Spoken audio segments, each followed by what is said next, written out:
दोस्तों, पिछले करीब 10 सालों में नरेंद्र मोदी सरकार इस तरह के मुसीबत में कभी भी नहीं पड़ी थी, जो अब उसके सामने आकर खड़ी है।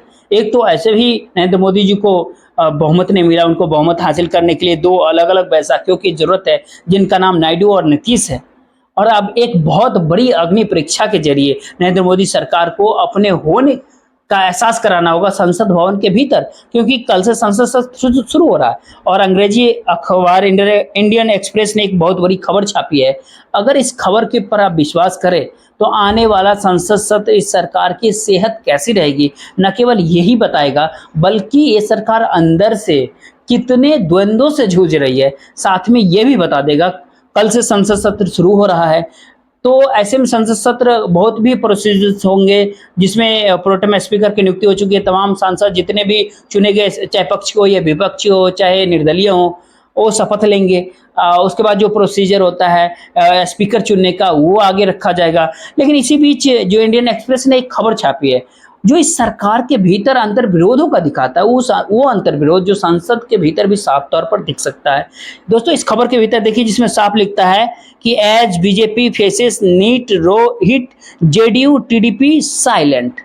इस समय भारत देश का जो नौजवान है, जो देश का छात्र है, उस देश के सड़कों पे उतरा हुआ है। वैसे भी राज्य स्तर पे अगर देखें तो अलग अलग जो भर्तियां हो रही है, उसमें भी बहुत ज़्यादा धांधली हो रही है। यानी ये कहे कि ज़्यादातर डबल इंजन की सरकार अपने राज्य के भीतर जो राज्य स्तरीय परीक्षाएं होती है, उसको कराने में फेल रही है। या तो पेपर का डेट आती है, पेपर की डेट आती है तो पेपर काफ़ी मुश्किल से होता है। अगर पेपर हो जाए तो बाद में पता चलता है कि पेपर लीक हो गया।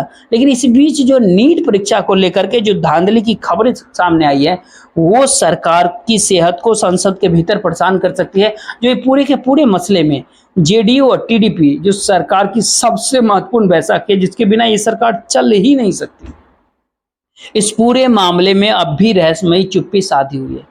क्यों? और जेडीयू और टीडीपी इस पूरे के पूरे मामले में कैसे सरकार से हाथ खींच सकती है, सरकार को अकेला छोड़ सकती है संसद भवन के भीतर, सब कुछ एक एक करके बताऊंगी। कुछ इस खबर में साफ तौर पे लिखता है कि आंध्र प्रदेश, जहां पर चंद्रबाबू नायडू की पार्टी इस समय सरकार चला रही है, वहां पर एनईटी नीट की जो परीक्षा, जिसको टिकट धांधली की खबरें आ रही है, वहां पर अकेले आंध्र प्रदेश से 60,000 बच्चों ने पेपर दिया। 60,000 बच्चों ने, आंध्र प्रदेश से अकेले। अब 60,000 केवल बच्चे नहीं होते, एक बच्चा मतलब 5 लोग का अगर परिवार है, अगर 5 लोग से ज़्यादा भी हो सकता है, लेकिन बाय डिफॉल्ट 5 लोग का परिवार अगर चुने तो एक बच्चा पेपर देता है, तो 5 जो लोग हैं वो सबके सब पेपर देते हैं। माँ बाप तपस्या करते हैं, भाई बहन तपस्या करते हैं। एक उम्मीद होती है इस परीक्षा को लेकर के कि परीक्षा में ऐसे होगा, तो फिर परीक्षा क्लियर करने के बाद बेटे का भविष्य, भाई का भविष्य ये ऐसे होगा, बहन का भविष्य ऐसे होगा। उन सब के आगे क्या एक क्वेश्चन मार्क खड़ा नहीं हुआ।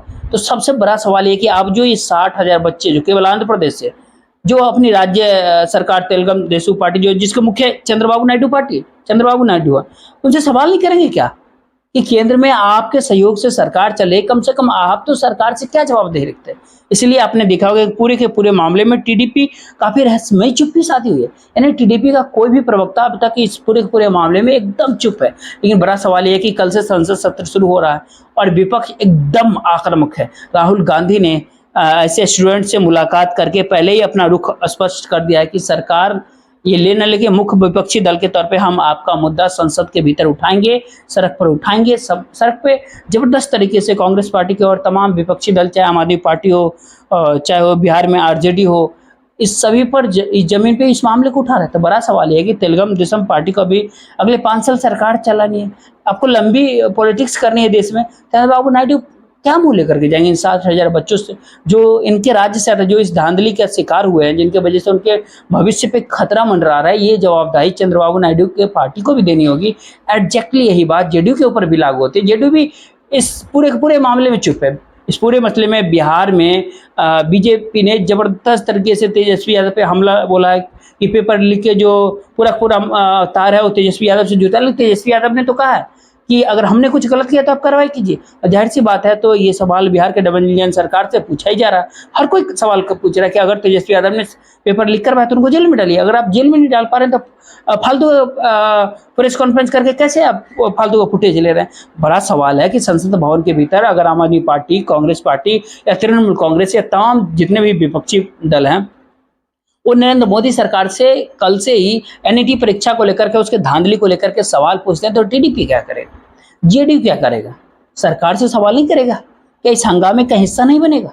क्या सरकार के साथ वो खरा दिखाई नहीं होगा? अगर वो सरकार के साथ खरा अगर दिखाई पड़ता है तो उसके सामने दो दो रिस्क है।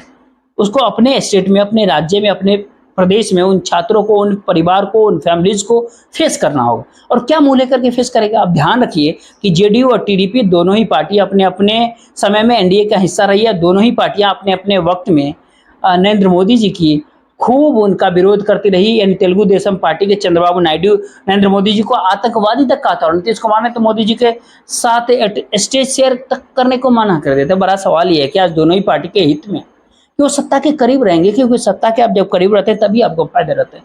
विपक्ष में रह करके आपको कुछ नहीं मिलता है।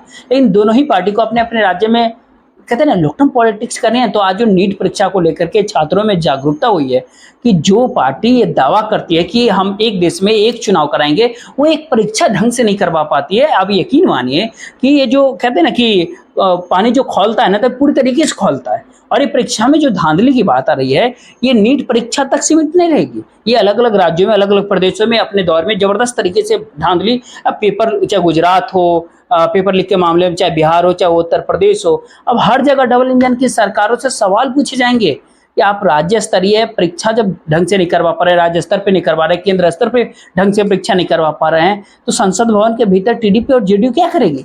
ये बहुत हद तक तय होगा कि अगले 5 सालों में जब जब सरकार से सवाल किए जाएंगे, ये दो पॉलिटिकल पार्टी अपना रुख किस तरह से रखती है। क्योंकि यकीन मानिए दोनों पॉलिटिकल पार्टी का रुख पूरा देश देख रहा होगा। इस समय देश के आगे नीट परीक्षा में धांधली के अलावा कोई मुद्दा नहीं।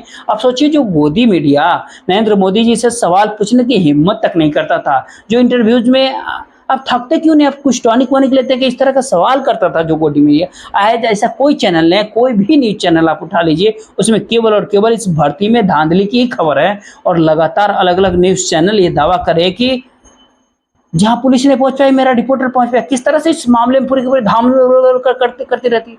हर इस मामले में अपने अपने तरफ पे सब गवाह है, अपने अपने तरफ सबूत है। माहौल कैसे बदलता है कि न्यूज चैनल भी अब सबल है कि उनकी क्रेडिबिलिटी अब वापस से अपने हासिल करना है, तो उनको लोगों के बीच जाना होगा और बताना पड़ेगा इस परीक्षा में धांधली हुई है। सरकार के मंत्री भले ही पहले दिन नकार दे, बाद में कहे कि हमसे गलती हो गई, हमने जल्दबाजी में बयान दे दिया, हम जल्दबाजी में एनटीए को क्लीन चिट दे दी, सरकार इस जवाबदेही से बच नहीं सकती। और पूरे के पूरे इस मामले में मीडिया भी ने सरकार का साथ छोड़ दिया। तो ऐसे में टीडीपी और जेडीयू क्या करेगा? क्या उस संसद भवन के भीतर विपक्ष के साथ खड़ा दिखाई पड़ेगा? इस पूरे मसले पे सरकार से सवाल करते हुए दिखाई पड़ेगा? अगर ऐसा होता है तो सरकार के सामने बहुत भयावह स्थिति हो जाएगी, बड़ी बहुत ऐसा असहज हो जाएगी सरकार। 2 बैसाखी है जिसके जरिए सरकार चली है, जो संसद भवन के भीतर खुद सवाल अगर करे, तो सरकार के साथ अगर ऐसे में खड़ा दिखाई पड़ती है, फिर शांत रहती है, न्यूट्रल रहती है, तो दोनों ही केसेस में उनको अपने अपने प्रांतों में, अपने अपने राज्यों में फेस करना पड़ेगा। लोगों के सवाल के जवाब देना पड़ेगा जेडीयू को और टीडीपी को, और बताना पड़ेगा उस परिवार को, उस छात्र को, आखिर उस सरकार के साथ क्यों खड़ा है। तो दोनों ही पार्टियों के पास धर्म संकट है कि इससे सरकार के साथ संसद के भीतर कैसे सरकार अब खड़े दिखाई पड़े। ऐसे सरकार के आश्वासन पे कैसे भरोसा करेगा जिस सरकार के मंत्री को ही नहीं पता कि पहले दिन बयान क्या दिया और दूसरे दिन 5 दिन बाद क्या बयान देना। जब ये बात उसको नहीं पता, पूरे के पूरे मामले में जो इंडियन एक्सप्रेस ने जो छापा, उसने छापा है कि टीडीपी और जेडीयू दोनों ही इस पूरे के पूरे मसले पर, दोनों से इंडियन एक्सप्रेस ने बात करने की जब कोशिश की कि आप इस पूरे मामले में संसद के भीतर आपका क्या रुख रहेगा, क्या आपका रुख है इस मामले को लेकर के, दोनों ही केसेस के भीतर दोनों ही पार्टियों ने कोई भी कमेंट करने से मना कर दिया। अभी तो आप बच सकते हैं, एक अखबार को जवाब देने से आप बच सकते हैं क्योंकि वो आसान है। आप फोन ना उठाए, आप ईमेल का जवाब न दें, लेकिन आप संसद के भीतर कैसे बचेंगे? संसद में तो टीडीपी के भी सांसद होंगे, जेडीयू के भी सांसद होंगे, विपक्ष भी होंगे, तब आप क्या करेंगे? राहुल गांधी, अखिलेश यादव या फिर कहे राज्यसभा से संजय सिंह आम आदमी पार्टी के सांसद इस पूरे मामले में हैं। संसद के भीतर सरकार को जब घेरेंगे, हंगामा करेंगे या फिर सरकार से सवाल पूछेंगे, तो फिर टीडीपी और जेडीयू पे सबकी निगाह बनी होगी। और यकीन मानिए सोशल मीडिया का जमाना है, बहुत तेजी से बातें फैल जाती है और परसेप्शन के लिहाज से दोनों ही पॉलिटिकल पार्टी को सूट नहीं करता कि इस मुद्दे पर वो सरकार के साथ खड़ा हो। दोनों ही पॉलिटिकल पार्टी के पॉलिटिक्स में ये नुकसान पहुंचाएगा। अगर वो ऐसा नहीं करते हैं तो अब सच मानिए पहला इम्बैलेंसमेंट जो इस सरकार को झेलना पड़ेगा वो इसी मुद्दे को लेकर के संसद के भीतर झेलना पड़ेगा, जो उनके अपने सहयोगी इस पूरे मामले में सरकार से अलग खरा दिखाई पड़ रहा है। आप इस मुद्दे के ऊपर क्या सोचते हैं, कमेंट बॉक्स में आप अपनी राय जरूर लिखिए। जितना हो सके इस चैनल को शेयर करें, सब्सक्राइब करें और